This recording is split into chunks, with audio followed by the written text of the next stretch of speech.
bahabwa ibibanza vya politike vyobayemwo abasivile atari vyiza muri demokarasi. Rero kuba ubu haje umusivile uyu mushikiranganji wa mbere mushasha w'ubu Nestor Ntawontuye, ico cari co gushima, ni ciza. Ikindi novuga ari nka ciza mugabo ariko kiraba neza ningene ubushikiranganji bwagabanijwe. Ubu dufise ubushikiranganji 13 gusa. Ico sinzi ko ari ciza cyane kuko uko ibisata byagiye bifatanywa hariho hamwe hamwe usanga bigoye kubitahura, ariko naco kugira abashikiranganji benshi cyane vyari bibi. Sinzi igitigira ciza icyo ari cyo kuri leta y'u Burundi. Ico naco tugifate kuko kije kugabanya amafaranga leta ikoresha. Ikindi kimeze nka symbole, nk'ikimenyetso gikomeye kitazibagirwa, ni ukubona umutwa abaye umushikiranganji w'ubutungane. Ico si ikintu gitoyi mu gihugu. Abatwa bafise ingene bagiye barafatwa kuva muri kahise. Ubushikiranganji bw'ubutungane ni bumwe mu bushikiranganji bukomeye cyane mu gihugu. Ico naco nyene gifatwa nk'ikintu gikomeye cyabaye kuri iyo leta. Bimwe bya 40% na 60% hagati y'amoko, hagati y'abashikiranganji, ivyo navyo nyene baravyubahirije, biracarimwo aho. Ivyo ni vyiza. Ibiza kuba duhereye ngaho nyene ni cyuko iguma ari leta y'umugambwe umwe, kandi amasezerano yarusha yoyo yubatse intwaro isangirwa n'amoko be n'imiryango ya politike. Ariko kuva haje ibigwe byo muri 2018 ico carakuweho. Iyindi migambwe ntirimwo muri leta, ufise inama nshingamateka ariganza agakora ivyo ashaka vyose. Ico naco kiri ngaho gutyo, muri kahise caratujyanishije. N'ubu nta ubuzi iyo bizoheza bikadushikana. Ariko rero ugiye kuraba mu bintu bigoranye cyane, umushikiranganji wa mbere ahari ubu ni umushikiranganji wenyene ataboneka ko afise inguvu. Benshi bagira batuye umushikiranganji koko azoshobora guhangana n'ibihangange mu butegetsi. Yari amaze umwanya muto muri leta, yari amaze amezi 6 gusa abaye umushikiranganji w'ikiga ca leta. Ivyo yakoze ngaho hantu ni ugutanga amafaranga bije nshasha igihugu kizogenderako. Kimwe mu byaranze iyo bije kwabaye kuduza cyane amafaranga akoreshwa n'umuryango w'umukuru w'igihugu. Aho abantu bace batangura kugira akabaza kuri ico. Bimwe tuvuga ngo ubu umukuru w'igihugu yandikiwe gusumisha imiliyoni 3 ku munsi, avuye kuri 2 n'igihe aja kuri 2. Abantu bari bavugije induru. Uyu mushikiranganje aduza gose ibintu byo mu biro by'umukuru w'igihugu, akamuha ibintu bitumvikana ingene vyagiye mu biriwe, ibintu byo kubakisha amazu, ibintu byinshi, amafaranga menshi ataza yumvikana, kuduza amafaranga y'iperereza ku rugero para mu biro by'umukuru w'igihugu. Aho umuntu aca yibaza ati ubwo ntiyagize wa mbere kugira ashimigwe ko aryohera umuryango w'umukuru w'igihugu, kandi atazowugora, azoguma yunamiye aho umuryango w'umukuru w'igihugu. Ariho haciye haza cya kibazo umupfasoni Alisa mbajije ati ko bavuga mbega ko umupfasoni w'umukuru w'igihugu ari wafise inguvu kuri leta kurusha n'abashikiranganje ba mbere. Amakuru dufise avuga ivyo nyene, avuga ko bano bashikiranganje ba mbere bose uko bagenda barakugwa mu bibazo bagiye baragira, habayeho uguhangana n'umupfasoni w'umukuru w'igihugu. Umupfasoni w'umukuru w'igihugu ategeka abashikiranganje wenyene, ugasanga aratelefoni umushikiranganje ikintu kiza kuba kandi agatega aho kiba. Ariho nk'akarero bigeze kumpa ko umushikiranganje yigeze kumwankira ibyo amutegetse. Nta misi yamaze muri leta yaciye akugwa. Ari umushikiranganje w'ubutungane, umushikiranganje wa mbere yatanguye w'ubutungane hari Janine sinibuka ko ari Janine Ndayizeye, sinibuka igikirundi ni biranse igikirundi naco. Ibyo byose umushikiranganje muramubona yatanguye kuri leta Ndayishimiye. Uyo mupfasoni w'umukuru w'igihugu yaramuterefonye amutegeka umuntu ategeza gushira mu bahabwa ikigongwe n'umukuru w'igihugu. Umushikiranganje aramwankira aramubwira ati ivyo bintu uwo muntu yakoze ntibirimwo mu by'itegeko ry'umukuru w'igihugu, abo rivuga ko ryahaye ikigongwe ntashobora kujamwo. Haciye igihe gito uyu mupfasoni yabaye mu bashikiranganje ba mbere baciye bakugwa muri leta. Rero ako n'akarero kamwe. Jo bundi leta ihindutse hari nk'ikibazo twavuze ko cyane kijanye na Direction Générale ya Solidarité Nationale, ubuyobozi bukuru buraba ibyo gufatana mu nda. Igisata hari amafaranga menshi yaco agenda aca ajanwa muri fondation Mugiraneza ryashira hamwe y'umupfasoni w'umukuru w'igihugu. Ico gisata bariko baravuga ubushikiranganje bushasha ntibavuze aho bagishize. Kera cyari mu gisata c'ubushikiranganje bujejwe agateka kazina muntu, iterambere ridakumira, be n'ivyo nyene byo gufatana mu nda niko ubwo bushikiranganje bwari bwitwa, ariko aho bihinduriwe ico gisata cyo gufatana mu nda nta namwe kivuzwe. Ibijanye bwa mbere bafite na sécurité sociale yacitwaga mu bushikiranganje bw'abakozi ba leta kwa General Gabriel Nizigama batazira Tibia, hanyuma igisata cy'agateka kazi na muntu naco be n'iterambere ridakumira bitwagwa ku mushikiranganje w'ubutungane. Gufatana mu nda nta namwe byashizwe. Mu mwanya wa mbere bakiyumvira bati biza kuguma kuri uwo mushikiranganje w'ubutungane hagiye ibindi bisata byinshi byahora muri ubwo bushikiranganje, ariko umupfasoni w'umukuru w'igihugu ngo we nyene yoba yaratanze itegeko bitaciye ku mukuru w'igihugu rica ku muyobozi mukuru mu biro by'umukuru w'igihugu by'uko ico gisata gishigwa ku mugenzi w'umupfasoni w'umukuru w'igihugu General Gabriel Nizigama umushikiranganje bw'abakozi ba leta. Wa mushikiranganje nawe yarabijejwe umwe w'ubutungane aca yiruka ku mukuru w'igihugu ati ibintu bikozwe je sinzi iyo vyaciye mugabo murabiraba neza birashobora kuba bihonyoye amategeko. Buno bushikiranganje mwateza kubanza gushiraho itegeko rivuga ko ico gisata mu gitwaye hari ahantu imbere yavyo vyiza coba kiragumye iwanje nkuko vyari biri ivyoshobora gukorwa ta tegeko rikozwe. Mu nama y'abashikiranganje yatunganije gushasha bushikiranganje umukuru w'igihugu ngo acashinga ko ico gisata kijanwa mu bushikiranganje bw'intwaro yo hagati mu gihugu, gutyo ababanguranije umushikiranganje w'ubutungane Artemo Katihabwa n'umushikiranganje w'abakozi ba leta Gabriel Nizigama. Ariko hari ikintu gitangaje gushika ubu ivyo bintu gushika ubu ntibitomoye neza. Ugiye kuraba vuba baragenye abategetsi batandukanye bakuru bo mu bwo bushikiranganje, ugiye kuraba mu bushikiranganje bw'intwaro yo hagati mu gihugu ukaja kuraba no mu bushikiranganje bujejwe abakozi ba leta hariho igisata kiguma citwa co kimwe, ibintu bita assistance aux vulnérables. Ico rero kigumijeho ya confusion gushika ubu ntituzi neza umuntu azoguma agaba ivyo bintu vyahora bija kwa ku mupfasoni Angeline Ndayishimiye. Mbega bizoca ku mushikiranganje Tibia bambitse Gabriel Nizigama canke bizoca ku mushikiranganje uyu General Leonidas atwara ubushikiranganje bw'intwaro hagati mu gihugu? Kiracari kibazo, ariko uko wabibajije umupfasoni n'umukuru w'igihugu afite inguvu nyinshi, yaragiye aravugwa muri marché zikomeye vy'ibitoro, yaragiye aravugwa mu bisata bikomeye bitari bike, mwaragiye murabibona, mwarabonye hazi imfashanyo zivuye hanze zigashobora no gutwarwa mu kindi gihugu. Uyu mupfasoni ntasanzwe kandi bivuga ko yanatumvikana n'abashikiranganje ba mbere. Kuri ico kibazo c'umupfasoni w'umukuru w'igihugu Pacifique Nazwe, sinzi yuko ayo makuru mwoba muyafise. Harabakeka ko bafatiye ku vyabaye i Tanzania kwa Suhuru Samia akaba ari n'umugenzi wa President Ndayishimiye, aho yagenye abantu mu muryango iwe muri leta bagafatira ku makarashishi umupfasoni w'umukuru w'igihugu amaze iminsi atunganya mu gihugu, ati kumbure nawe nyene yobasotera kuzoja muri leta. Iyo nkuru niyo canke ni vya bindi abantu babona bakaca bafatira kuko bamuzi bakiyumvira yuko hari impinduka zishobora kuba? Ko yoja kuba umushikiranganje yo kwipfuza ko nyene bamugira umushikiranganje sindarizi, nta kidashoboka. Mu karere hari igihugu umupfasoni w'umukuru w'igihugu asanzwe ari n'umushikiranganje, usanga ni wacu bibayeho. Mugabo ico gira benshi batazi ico kuvuga ko yagiye muri leta buriya ari mu nzego z'igihugu ubu bitigeze biba ku bandi bapfasoni b'abakuru b'igihugu.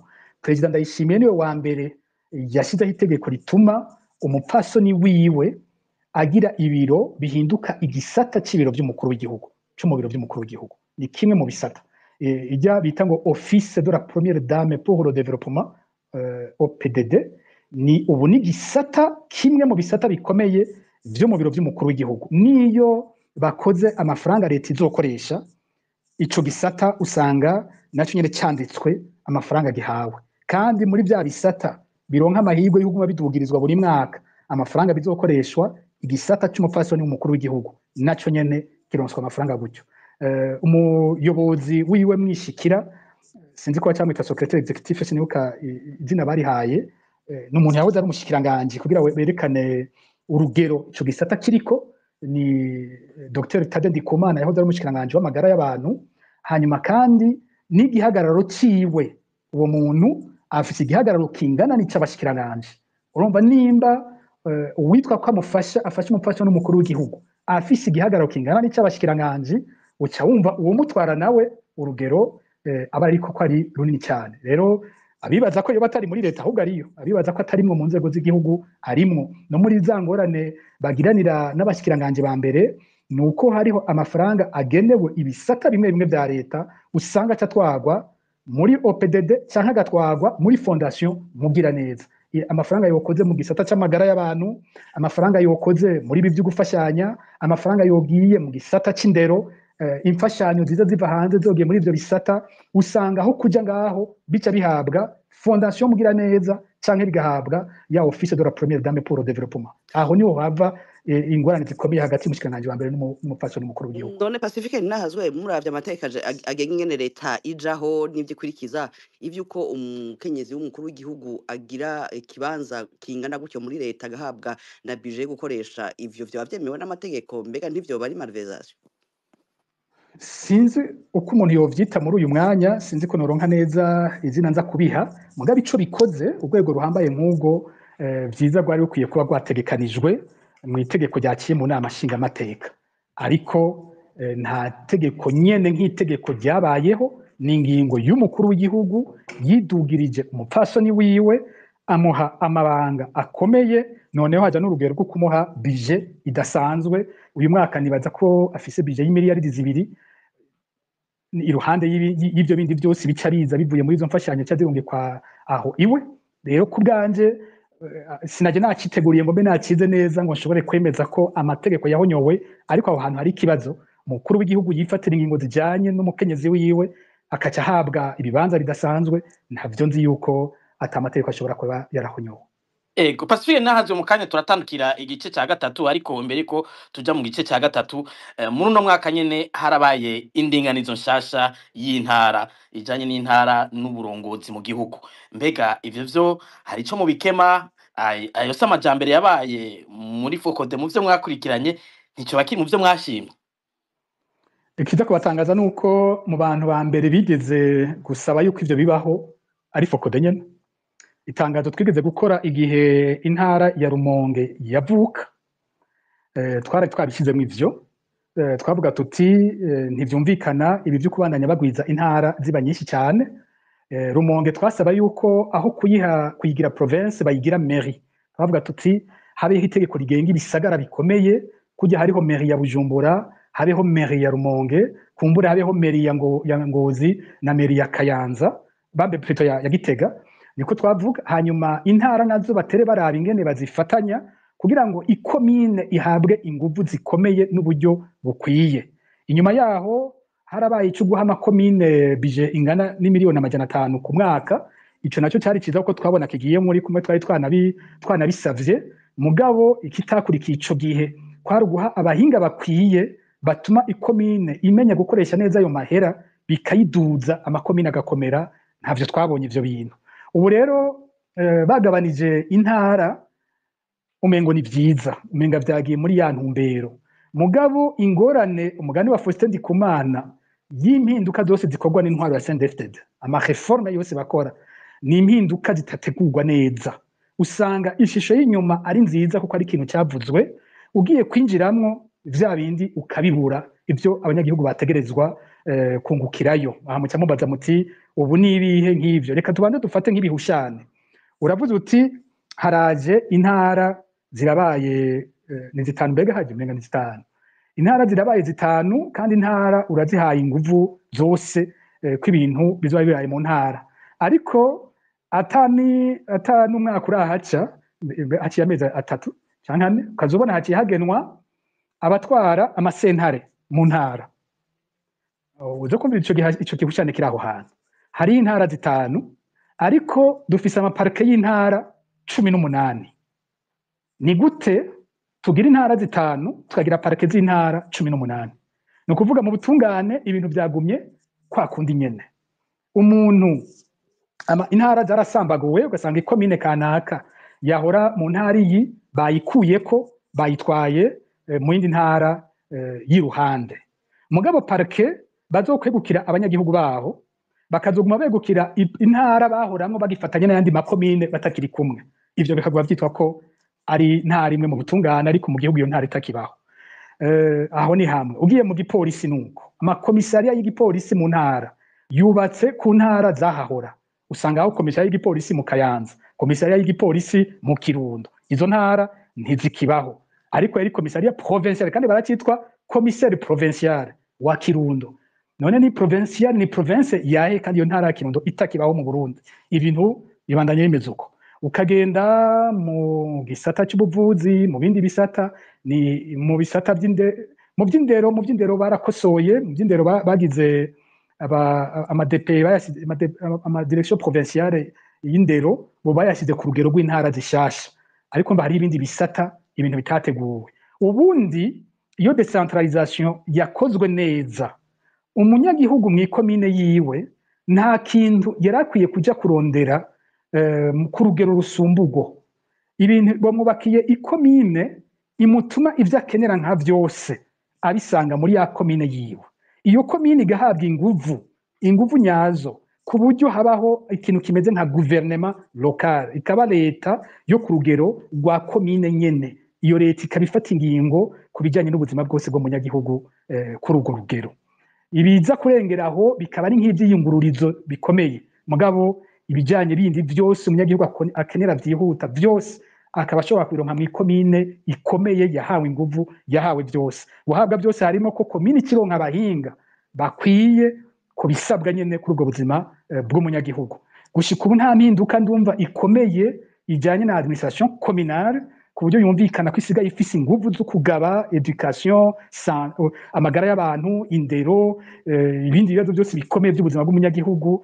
Iyo mpinduka ntiyumvikana neza muri iyo leta ya komine, ntayo tubona. Rero ku ruhande rumwe ndashima ko kiri mu byo twipfuje, ariko kirashobora kuza kunaniza gose umunyagihugu akisanga atambikiza mu bwoko bwinshi bw'intwaro adatahura, gutwarwa mu ntara nyinshi zidasa, intara y'ubutungane, intara y'igipolisi, intara yo muri administration, ugasanga umunyagihugu agiye kujuragirika mu bintu bitateguwe neza. Ivyo rero biranga CNDD-FDD, iyo ihinduye ikintu igihindura igice, ntiyigira yiga ikintu giheze. Ego, ngira dutandukire mu gice cya gatatu cya kino kiganiro, igisata kijanye n'agateka kazina muntu Alice. Ngira akabazo kovi wanyu kambere. Ego Metri urakoze. Pacifique Ninahazwe, haravuzwe byinshi mu bijanye n'agateka kazina muntu no mwaka. Kubwanyu ibisata byaranze agateka kazina muntu bikomakomeye nibihe, mwaneguye iki? Hari ico bacarateye imbere, hari ico ba carasubiye inyuma? Muri iki gisata cy'agateka kazina muntu novuga ko nza kwishimikiza ibintu bibiri bikomeye. Hari igice kimwe kijanye n'inzego zikora ku bibazo by'agateka kazina muntu, hakaba n'ikindi gice kijanye n'ingene agateka kazina muntu uko nyene kifashe. Mpere kuri ico cyanyuma, uko agateka kazina muntu kifashe muri 2025 nta cyahindutse kiretse ivyunyutse. Nta cyahindutse, ibyo tugenda tuvuga ko agateka kazina muntu gahonyogwa ko vyagumye gutyo nyene, nuko ibintu biza imbere n'ibiki. Bwa mbere bivuzwe na Fokode ihera ku kunyuruza abantu bakabuga urengero ryabo. Uyu mwaka numwe mu myaka twabonye byo kunyuruza abantu vyagiye bikomera cyane. Mfata uburorero bukeyi kuko ntituba dufite ikiganiro dushobora kuvugamwo ivyashitse byose. Uburorero bukeyi, akaro kamwe kavuzwe cyane kateye kavugwa mu mpera zo ku 8 tuja mu 9, inyuruzwa ry'abantu bavuye mu Rwanda hamwe n'uwundi umwe yari mu Burundi witwa uwo batazira Rabine, Dieudonné Ikirundi ntirije, ariko Rabine bose baraza kumva uwo ndiko ndavuga. Uyu muntu yavuga cyane ku mbuga ngurukana bumenye kuri za YouTube atanga ibiganiro. Hanyuma mu kwezi mu mpera zo ku 8 iperereza rirashobora kumuhenda ku buryo yemera kwinjira ku butaka bw'u Burundi, cyo kimwe na bagenzi we nk'uwitwa Eloi, witwa Venansi, hari uwundi w'umunyarwanda yitwa Fabrice binjiranye, hongera harafatwa n'umurundi yitwa Bonaventure. Abano bantu uwari mu Burundi, mvuze mu Burundi no kuvuga warasanzwe wa mu Burundi yitwa Bonaventure. Kiretse Bonaventure abandi bose bari baje bava mu Rwanda. Eloi na Venansi binjiye neza mu mategeko, barakikobero n'imodoka zibiri baje bafise, mu gihe uyu Rabini we yinjiriye yaciye mu Kinywabi yinjirira mu Kirundo. Bene Fabrice baraheza bose bafatwa n'iperereza bafatirwa mu Kirundo. Bonaventure yari uja kubategera, imodoka iramupfana mu nzira, agenda kuyikoresha Igitega, arara mu ihoteli Igitega, aca afatwa mw'ijoro mu ihoteli yari yarayemwo. Ivyo ni ibintu bishobora bose bashobora gutohoza bakabibona, birazwi. Kuva bafashwa abo bantu ntibarigera basubira kuboneka. Twararekanye ibimenyetso by'aho bacishijwe, twaranabakoze ko ikiganiro ngaha, ingene bacishijwe mu iperereza hajya kuri Cathedrale Regina Mundi, ingene bahavuye bamwe bagiye gupfungirwa, banapfungiwe bambe mu Cibitoke, ku cicaro c'iperereza mu Cibitoke, ingene hari bamwe amakuru dufise ya nyuma yavuga ko bajanywe mu iperereza ry'igisirikare. Ivyo twaragiye turabivuga, ariko kuva bivuzwe gushika uyu munsi nta muntu n'umwe azi irengero ry'abo bantu, baba bakiri bazima, baba baramaze kwicwa, ntavyo tuzi. Akandi karorero n'abantu bagiye barafatwa bitwa ko begukira umuhari uvuga yuko ufise ikiroberi, naho utabivugira hejuru, nta tangazo ndigira mbona basohora. Uwo muhari witwa MPDF Jerebu Mouvement Girafe. Uyu muhari twarabonye abantu bagiye bavugana n'uwo muhari bakaca bafatwa n'iperereza. Hari nk'umusirikare yitwa Benjamin Mwajidan, yari mu ikambi y'Imwaro, muri y'Imwaro. Ubu twaravuze igihe yafatiwe mu kwezi k'umunani. Hari abandi bafashwe mu kwezi kw'indwi, babiri bafatiwe mw'ikomine imwe yo mu Ruyigi, navyo twarabishize ahabona turavyerekana. Hari abandi bagiye bafatwa bagenda bavuga ngo baravugana ngo n'imihari, bamwe usanga bavuga ngo bavugana ngo na M23, abandi ugasanga ngo n'imihari y'ibiroberi iri kumwe na M23. Gutyo hari abantu benshi cyane bagiye bafatwa bavugamwo ibintu bene ivyo. Hari nk'akarorero k'umutama azwi cyane Igitega, yahoze ari inspecteur wa education, umutama w'imyaka irenga 60, yitwa Emmanuel Mfitiye. Uwo n'umuntu abantu bose bazi, yafashwe ku mugaragaro izuba riva, afatwa n'umukuru w'iperereza mu ntara ya Gitega, Venance Ndayishimiye. Kuva mufashe nta gakuru, baravuze ko yamanukanywe i Bujumbura hajya ruhande ya Cathedrale Regina Mundi. Amakuru ya nyuma mwerekeye avuga ko mu kwezi kwa 6 uyu Mfitiye n'abandi babiri bafatiwe mu minsi yakurikiranye, witwa Chrysostome Ciza n'uwitwa Dominique Ndikumana. Abo babiri ba nyuma mvuze, umwe yafatiwe mu Ngagara, uwundi yafatiwe mu Nyakabiga, baba mu gisagara ca Bujumbura. Abo bose bakaba bava muri komine imwe y'Igitega, Gishubi. Aba bantu bose Gishubi cyari Bugendana, ndashobora kuba nihende, ndashobora kuba ari Bugendana. Aba bantu bose kuva bafashwe nta gakuru kabo, turavuga turasubira, nta na kimwe gikorwa. Sinokwibagira ikintu twavuze umwanya utari muto uyu mwaka, abantu basohogwa mu mabohero y'u Burundi, bamwe baramaze no gukatirwa, baraciriwe imanza, ukazubona barabasohoye babatwaye mu iperereza, ntibigere nabo nyene basubira kumenyekana amakuru yabo. Twaravuze cyane nka Colonel Leonidas Hatungimana batazira Muporo, n'ubundi yitwa Richard, bari bapfunganywe mw'iboro rikuru rya Mpimba. Ntibasohowe muri 2025, basohowe mu mpera za 2024. Ariko uyu mwaka twarabavugiye kenshi dusaba ko Procureur General de la République avuga ingene bigenda ngo umunyororo akurwe mu nzego z'ubutungane, twabwe kwa OPG mu iperereza.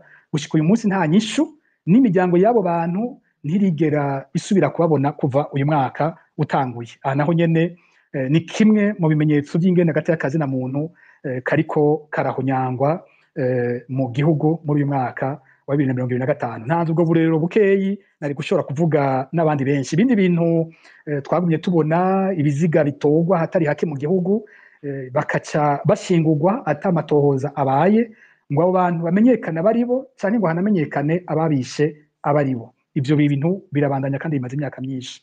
Ibindi bikomeye ni bijanye n'ubutungane, aho abantu baheze umunyororo bakaguma bapfunzwe, abandi bakezwa n'amasentare bakaguma bapfunzwe, abandi nabo ugasanga bapfunzwe mu buryo butumvikana, udatahura ico bapfungiwe icyo ari cyo, canke bakamara imyaka myinshi batanajanywe imbere y'abacamanza. Aha gushika ubu cyo dufata nka scandale akamaramaza n'ipfungwa rya Christian, bakimufata bamwise Christian Claude Butoyi, niko igipolisi cyamwise, ariko abi bavuga ko yitwa Christian Butoyi gusa ko rya Claude ritarimwo. Uyu muribuka ko amaze imyaka 11 mw'ibohero rikuru rya Mpimba atarigera ajanwa imbere y'umucamanza. ndibaza ko ariko ari ryo bara rya mbere ryerekana ko atabutungane dufise. Umuntu ko amara imyaka 11 atigeze ajyanwa imbere y'umucamanza, yagirijwe icyaha biboneka ko kitanashoboka kuko bamwagiriza ko ari we yishe ababikira b'abataliyanokazi mu Kamenge ku magenekerezo ya 8 Nyakanga muri 2014, kandi amakuru yose yagiye araja habona yerekana ko abo babikira bishwe n'iperereza ry'u Burundi. Hariho n'umuntu yigeze kwiyemerera ko ari we yabagandaguye kandi yakorera iperereza, aranafatwa arapfungwa, mu nyuma arasohorwa aricwa adakiriwe urubanza. Kandi bizwi ko uyu muntu yafashwe afise ingwara yo mu mutwe, mu butungane bo nyene bakaba bavyemeza kuko bigeze no kumusohora bakamujana kumuvuza hariya bita kwa Rujanti, kuko umushikiranganje w'ubutungane arabizi ko uyu muntu agwaye.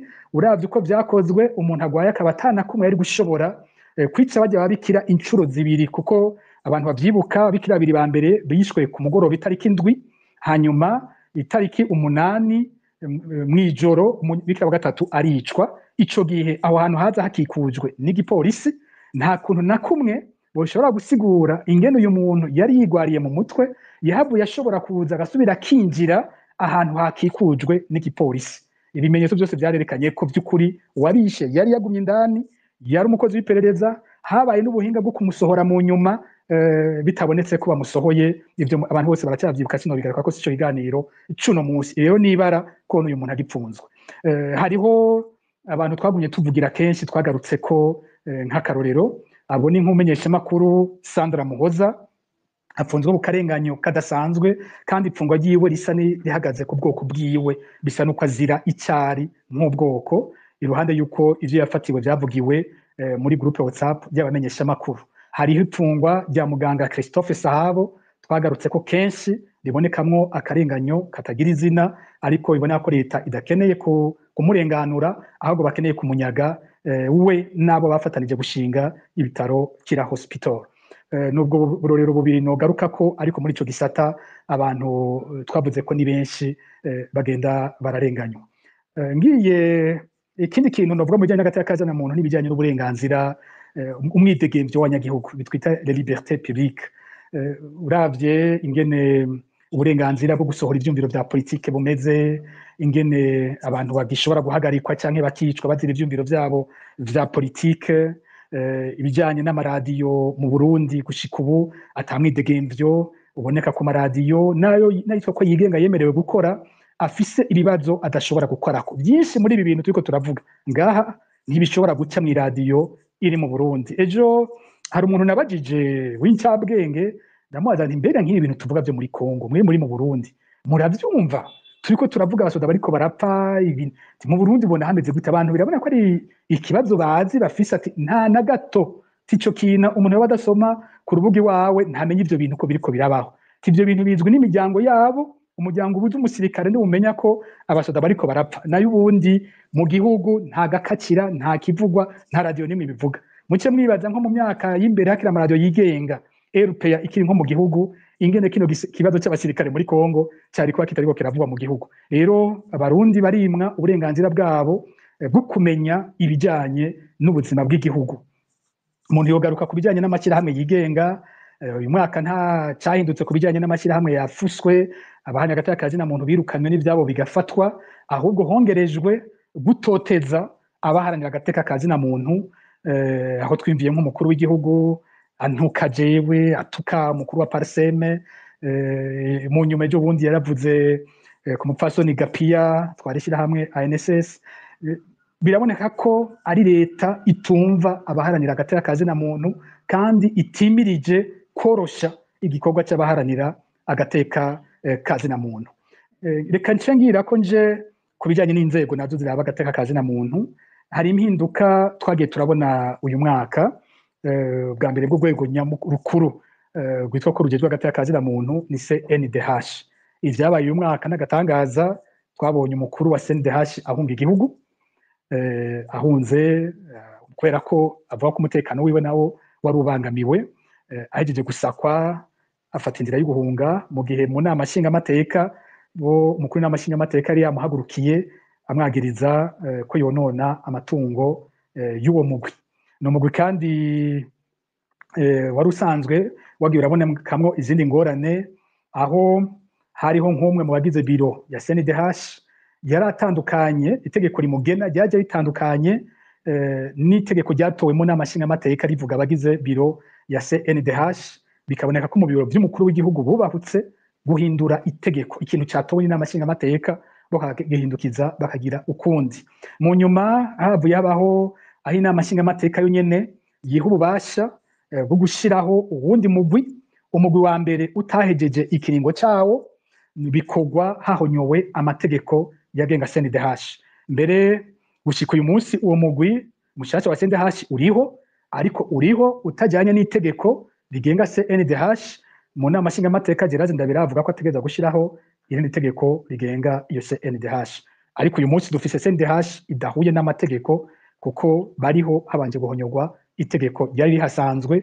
Nta tegeko na rimwe ryari ryemera ko inama nshingamateka ikura CNDH ikishiraho iyindi yayo. CNDH yateza kugira ubwigenge bwayo bukwiye. Hariho urundi rwego rwegeranye n'ibyo gateka kazina muntu n'ujya mu w'igihugu witwa Sever. Sever ibikorwa byayo bibandanya kuba ibikorwa bizana impari mu Barundi, bifise abo biryohera mu butegetsi, bifise n'abandi bayagiriza ko aho kuzana ukuri no kunywanisha Abarundi ahubwo yoyo itera yongereza injyane zishobora kwaduka mu Barundi. Hari bamwe mu bagize Sever nabo nyene bahunze uyu mwaka, komiseri Aloyize Batungwanayo n'uwundi Pasiteri Noye ni nziza yari cegera c'umukuru wa Sever. Muribuka ko nabo nyene bahunze uyu mwaka.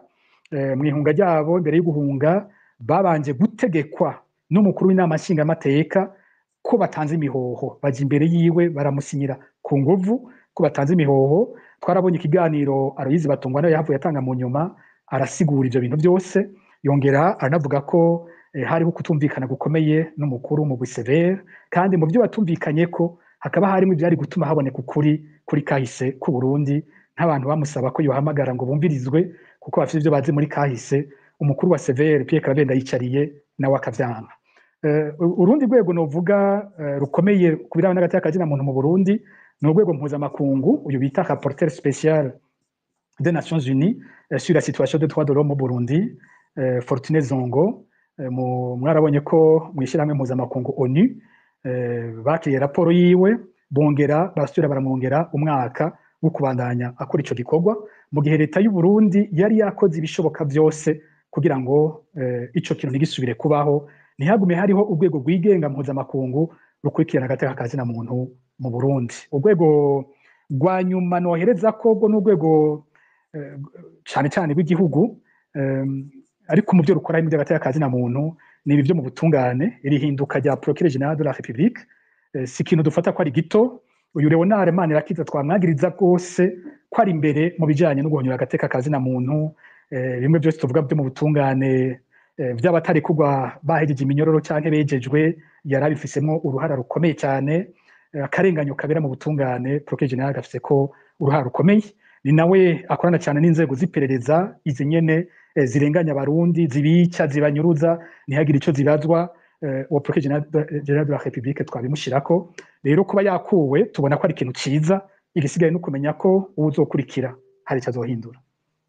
Pacifique Nazwe, hariho undi mugwi uno munsi usa n'uriko urahohoterwa, agateka kawo kariko karahonyangwa ni imiryango iriko iraburira babo muri Kongo, mugabo ntibashobore kuronka uburenganzira bwo kubashingurana iteka. Eka mbere bamwe baravuga ko batashobora no kunagandara no kubivugira hejuru ko babuze, naho mwari mwabishiyeko gatoye, mugabo agateka kaba abantu koko mwe mukavuga ko iki nibo tabagwa gute?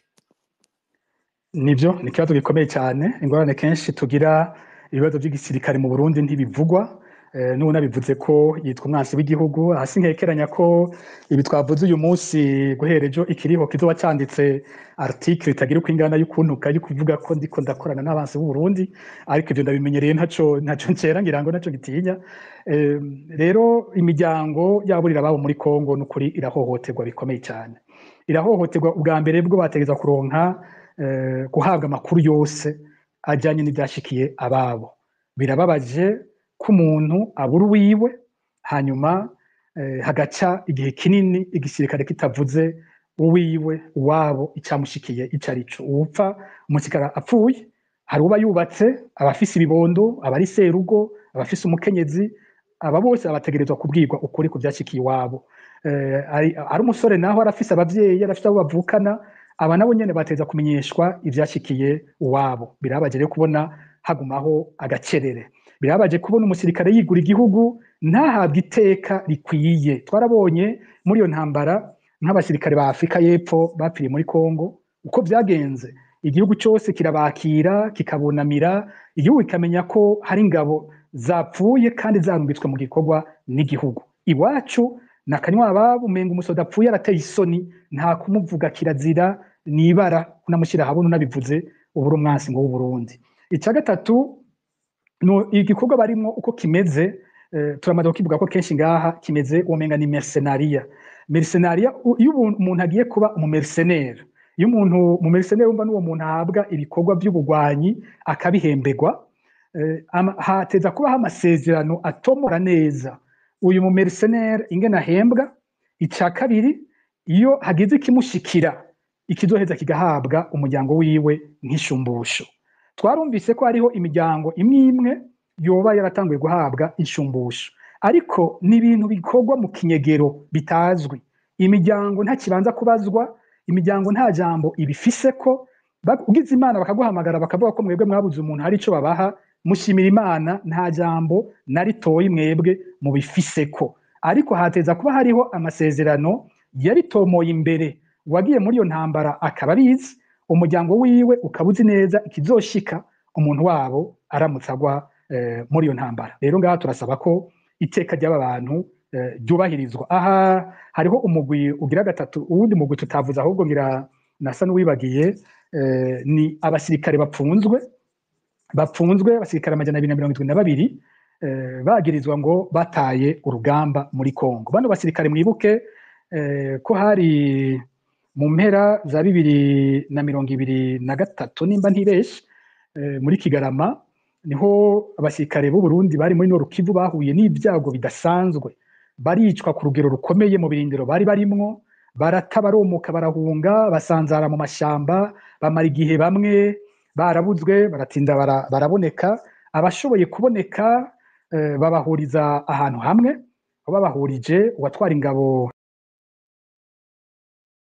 Eri Ndizigiye, General de Brigade Batazira Muzinga, aca aravuga ati muravye bino bintu ko byabaye, abumva bipfuza kubandanya urugamba baje ngaha, abumva ko batobandanya baje hajya.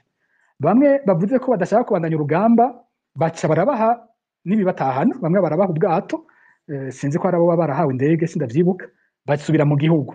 Ariko bageze mu gihugu bashitse bapfungwa bitumvikana ico bapfungiwe. Gushika uyu munsi rero barapfunzwe, barakiriwe imanza, bamwe barashitswe ko n'ibihano bikomeye cyane, gupfunga ubuzima bwose, gupfunga imyaka 10, gupfunga imyaka 5, umenga bafise imyaka mike n'imyaka 2. Aba bantu bariko bazira ubusa, bagiye mu ngwano abategetsi b'u Burundi bonyene batasiguye, bagiye kubambika umwambaro w'ikindi gihugu kandi barabasirikare b'u Burundi, bagiye mu ngwano inyegeje itazwe. Ku rugamba bahuye n'ibyago by'uko twese tuzi uko vyagenze muri iyo ntambara idasiguritse gushika uyu munsi. Ku rugamba barahemukiwe, bo bavuze bati twebwe turavye ibintu n'ukuri turimwo n'ingene duhemukirwa, iyo ntambara ntituyumva kandi ntitubona igituma twonayibandanya.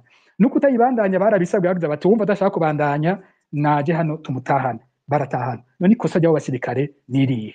Nukuri vyabaye muri Kongo, abakwiye gupfungwa je ndabivuze ndabisubiye ndavyemanga, ni Evariste Ndayishimiye na General Prime Niyongabo. Abo nibo bambere bakwiye kuja imbere y'intahe kandi bakabihanirwa, barahemukiye igihugu. Aba bandi bapfunzwe nibasohogwe basubizwe iteka baje mu gisirikare cyabo, nta buhemu na butoyi bakoze, basizwe mu bintu bitemewe kandi barahemukirwa ku rugamba. Abantu nibasubizwe iteka. Ego Pacifique nahazwe, ariko imbere y'iko mbaza kano kabazo nibutsa bariko badukurikira ko mu kanya nyuma y'aka kabazo tuja mu gice cya kabiri cya kino higana aho duha ijambo abariko batwumviza kugira ngo babaze canke babunganire.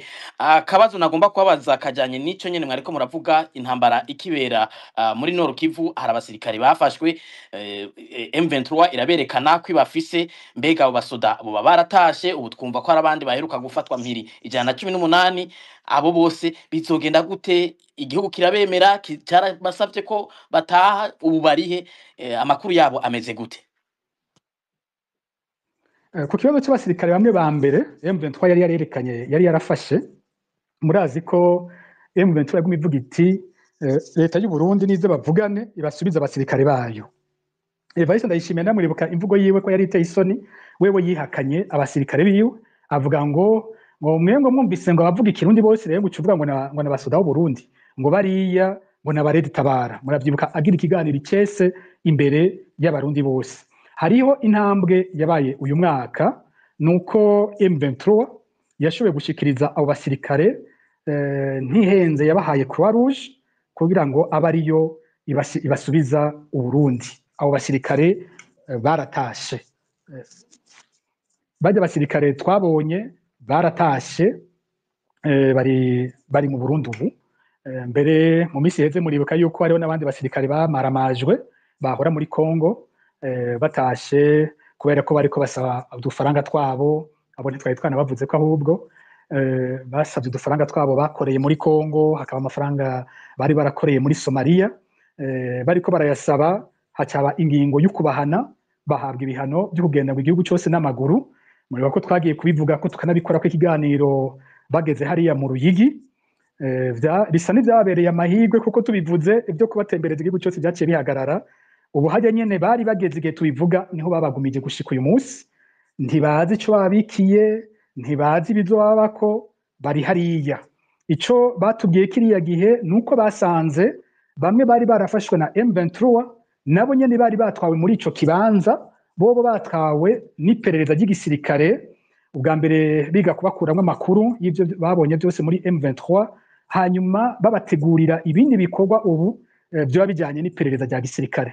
Niyo makuru yanyuma mfise, sinzi ko baba bakiri muri ivyo vyigwa nuko bamaze kubarekura ngo bagende gukora iryo perereza. Ivyo ntavyo nzi, n'ingene vyoba bizohava bigenda mu nyuma, ivyo ntavyo nzi. Hari abandi nabo baherutse kuvuga ko bafashwe baba bashika 118, sigitigiri twebwe dushobora kwemeza. Navuze ko jewe ku ruhande rwanje ntigera nemeza amakuru ntakuye ku ruhande rw'u Burundi, ivyo nabivuze imbere abantu bavyumve. Imbuga zegereye M23 zaravuze ko hafashwe abasirikare 118 b'abarundi. Ku ruhande rw'u Burundi je mvugishije abo mu gisirikare baremeza ko hari abasirikare batari bake bafashwe, mugabo nta gitigiri bazi. Uko biboneka nuko mu gisoda c'u Burundi badafise igitigiri c'abasoda babo bafashwe, narije hari abapfuye nabo nyene batamenye neza. Rero ubu gushika ubu ico gitigiri ntikivugwa neza uko kingana c'abafashwe, ariko abafashwe bandi bariho. Mbega leta y'u Burundi